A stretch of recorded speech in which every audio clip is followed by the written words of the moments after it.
De votre journal, donc Alexis, nous avons vécu hier à Gaza un nouvel échange d'otages, de libération. Oui, libération d'un Israélo-russe de 29 ans, d'un Israélo-argentin de 46 ans et d'un Israélo-américain de 36 ans.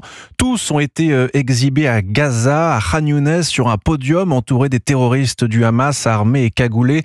Nouvelle mise en scène cynique, morbide, même si cette fois les otages semblaient en meilleur état de santé. Bonjour Frédéric Simon.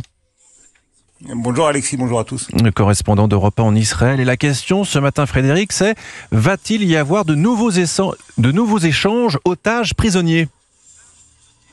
Oui, alors hier, 369 détenus palestiniens, dont plusieurs dizaines de terroristes condamnés pour meurtre, ont été libérés en échange de ces 3 otages israéliens. Et si l'on s'en tient au calendrier prévu par l'accord, 14 otages doivent être restitués à Israël jusqu'au 1er mars.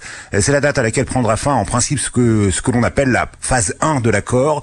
Les services de renseignement israéliens considèrent que 6 de ces 14 otages sont encore en vie. L'accord prévoit que 3 soient libérés samedi, puis 3 le 1er mars, et que simultanément à cette dernière vague de libération, les corps de 8 otages morts en détention soient remis à Israël le 1er mars. Donc, le dernier franco-israélien encore aux mains du Hamas, Ohad Yahalomi, 49 ans, compte parmi les captifs libérables au cours de ces 2 semaines, et c'est l'incertitude qui règne concernant son état de santé. Il faut savoir que le calendrier que je viens d'évoquer pourrait être modifié. Israël tente de faire pression sur le Hamas pour que les 6 otages vivants soient libérés simultanément.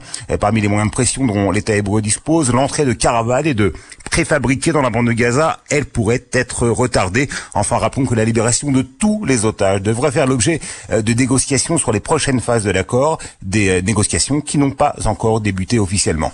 Frédéric Simon, en direct d'Israël pour Europe 1.